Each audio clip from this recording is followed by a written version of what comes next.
అది ఇలా రుణమాఫీ చేసినా రాజీనామా చేయని రంకెలేస్తున్నావు రేవంత్ రెడ్డి గారు. నేను నీకు స్పష్టంగా ఆ రోజు నా సవాల్ మీరందరూ కూడా మీరే సాక్ష్యం. గన్ పార్కులో అసెంబ్లీ ముందు అమరవీరుల స్తూపం దగ్గర నేను చాలా స్పష్టంగా చెప్పిన ఆ రోజు కావాలంటే రిజిగ్నేషన్ లెటర్ కూడా ఆ రోజు ఇచ్చిన కాపీ మీ అందరి దగ్గర ఉంది, మళ్ళీ కూడా ఇస్తా మీకు.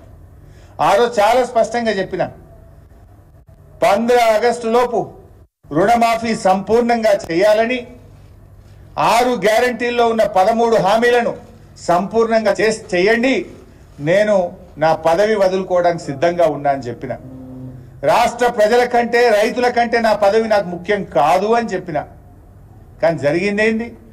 6 గ్యారంటీల సంగతి పక్కన పెట్టు, రుణమాఫీని కూడా నువ్వు పూర్తిగా చేయలేదు. అడ్డంగా దొరికిపోయినావు నువ్వు. నేను అనుకున్నట్లే రుణమాఫీ పేరిట రైతుల నెత్తిన కాంగ్రెస్ టోపీ పెట్టిండు రేవంత్ రెడ్డి గారు. ఇది కవర్ చేసుకోవడానికి, తన డొల్లతనాన్ని, తన ఫెయిల్యూర్ను కవర్ చేసుకోవడానికి ముఖ్యమంత్రి గారి పదవి, ఆయన పదవి యొక్క స్థాయిని దిగజార్చే విధంగా రోత ప్రచారం మొదలు పెట్టిండు.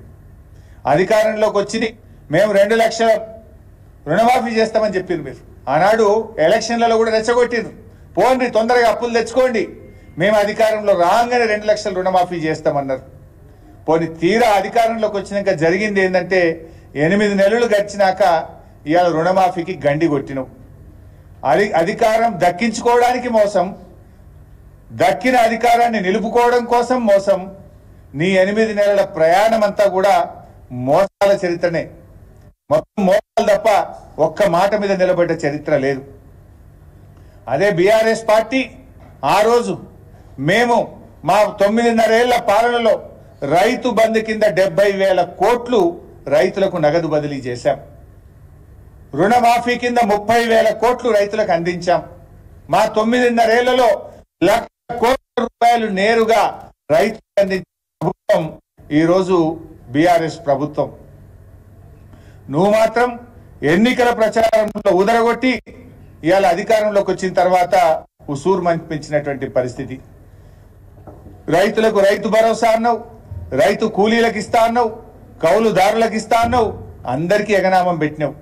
రైతు బంధు పైసలు ఎగ్గొట్టి ఇవాళ ఆ పైసల్ని రుణమాఫీకి డైవర్ట్ చేసి అది కూడా తూతూ మంత్రం చేసినావు. ఇవాళ ఆగస్టు 20వ తారీఖు వచ్చింది. కేసీఆర్ గారు ఉండగా జూన్ జూలైలో రాష్ట్రంలో రైతులందరికీ రైతు బంధు వచ్చింది. మీరు డ్రామా పెట్టిండ్రు, కేబినెట్ సబ్ కమిటీ చేసినాం, జిల్లాలో అభిప్రాయాలు తీసుకుంటాం, అసెంబ్లీలో చర్చ పెడతాం, రైతు భరోసా మీద నిర్ణయం తీసుకుంటాం అన్నారు. ఆగస్టు 20వ తారీఖు వచ్చిన ఈ రోజు వరకు రైతు భరోసా మీద నిర్ణయం తీసుకోలేదు. అసెంబ్లీలో చర్చ పెట్టమని అసెంబ్లీలో చర్చ పెట్టకుండా మీరు పారిపోయింది. మీరు ఆ రైతు భరోసా డబ్బులు ఎప్పుడు ఇస్తారో ఇప్పటిదాకా స్పష్టత లేదు. ఇవాళ రైతులు మళ్ళీ అప్పులు తెచ్చుకుంటున్న పరిస్థితి వచ్చింది. రైతు భరోసా ఎగ్గొట్టి ఆ డబ్బులను రుణమాఫీకి మళ్ళగొట్టి పోని అదన్న పూర్తి చేసినావా అంటే ఆ రుణమాఫీని కూడా సగమే చేసినావు. అది ఇంకేదో మొత్తం చేసినట్టు బిల్డప్లు ఇస్తున్నారు. ఈరోజు ఊళ్ళలోకి పోతే రైతులందరూ కూడా కన్నీళ్లు పెట్టుకుంటున్నారు. రుణమాఫీ కోసం కాలేదని చెప్పి అగ్రికల్చర్ ఆఫీసర్ల చుట్టూ, బ్యాంకుల చుట్టూ కాళ్ళ చెప్పులు అరిగేదాకా అర్ధరాత్రి పూట కూడా వాన పడుతుంటే రాత్రి పూట కూడా బ్యాంకు మెట్ల మీద పడిగాపులు కాస్తున్న పరిస్థితి ఉన్నది. ఇవాళ ఓపిక నశించి బ్యాంకుల ముందు ధర్నాలు, వివిధ జిల్లాల్లో రాస్తా రోకోలు ఇవాళ జరుగుతున్న విషయం కూడా మీ అందరికీ తెలుసు. ఇవాళ నేను ఒకటే కోరుతున్నా రేవంత్ రెడ్డిని, నిజంగా రుణమాఫీ చేస్తే మీరు శ్వేతపత్రం విడుదల చేయండి. అసలు రుణమాఫీ చేసిందా? ఈ రాష్ట్రంలో అప్పు తీసుకున్న రైతులు ఎందరు? రుణమాఫీ ఎందరికి అయింది? ఎంత డబ్బు రైతుల ఖాతాల్లో బదిలీ అయింది? ఎంతమంది రైతులకు రుణమాఫీ అయింది? ఇంకా ఎంతమంది రైతులు మిగిలిపోయినరో శ్వేతపత్రం విడుదల చేయండి. నువ్వు పెట్టినావు కదా అసెంబ్లీలో నీటిపారుదల మీద శ్వేతపత్రం అని, అప్పుల మీద శ్వేతపత్రం పెట్టినావు కదా, రుణమాఫీ మీద శ్వేతపత్రం ఎందుకు విడుదల చేయవు అని నేను అడుగుతా ఉన్నా. రాష్ట్రంలో అర్హులైన రైతులు ఎందరు? నువ్వు రుణమాఫీ ఎందరికి చేసినావు? ఇంకా ఎంతమంది మిగిలిపోయింది? ఎన్నికల ముందు 40,000 కోట్లంటివి, కేబినెట్లో 30,000 కోట్లంటివి, చేసిందేమో 17,000 కోట్లు. 17,000 కోట్లు అన్నది కూడా బోగస్ లెక్కలే. ఇలా ఆ 17,000 కోట్లు కూడా ఈ రోజుకు రైతుల అకౌంట్లలో పోలేదు. రైతుల ఖాతాల్లో పడ్డదన్ని ఇలా చాలా. ఈ 17,000 కోట్లు కూడా రిటర్న్ వస్తూ ఉన్నాయి.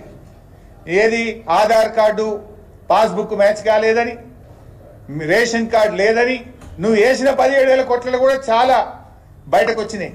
దమ్ముంటే, నీతి నిజాయితీ ఉంటే శ్వేతపత్రం విడుదల చేయాలని నేను ముఖ్యమంత్రిని డిమాండ్ చేస్తా ఉన్నా. అసలు ఈరోజు రాష్ట్రంలో ఉన్న రైతులు ఎందరు, అప్పున్న వాళ్ళు ఎందరు, ఎందరికి రుణమాఫీ అయింది, ఎంత డబ్బు రైతుల ఖాతాల్లో జమ అయింది, ఇంకా ఎంత డబ్బు రైతులకు ఇవ్వాలనో శ్వేతపత్రం విడుదల చేయాలని చెప్పి తెలంగాణ రైతాంగం పక్షాన నేను ఈ ప్రభుత్వాన్ని డిమాండ్ చేస్తా ఉన్నా.